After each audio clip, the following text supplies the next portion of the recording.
এখানে মেয়াদোত্তীর্ণ ওষুধ, physician sample বিক্রি করা হয়। মেয়াদোত্তীর্ণ ওষুধ, ফিজিশিয়ান স্যাম্পল আমরা পেয়েছি। 6টা দোকানকে আমরা জরিমানা করেছি।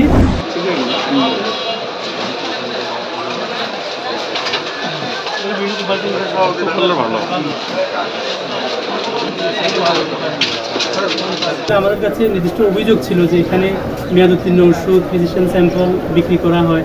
তো আমরা আসলে সকাল থেকে অনেকগুলো দোকান, ইতিমধ্যে আমরা 6টা দোকান চেক করেছি। আরও আমরা অভিযান সামনে আরও করবো, অনেকগুলো দোকান আরও রয়েছে। এগুলোতে আমরা মেয়াদোত্তীর্ণ ওষুধ, ফিজিশিয়ান স্যাম্পল আমরা পেয়েছি এবং তাদেরকে 6টা দোকানকে আমরা জরিমানা করেছি এবং তাদেরকে সতর্ক করেছি যে ভবিষ্যতে যেন এই ফিজিশিয়ান স্যাম্পল না রাখা হয়। ফিজিশিয়ান স্যাম্পল যদি আসে তাহলে এগুলো হাসপাতালে দিয়ে দেওয়া হবে, গরিব রোগীরা যেন ফ্রি পায়।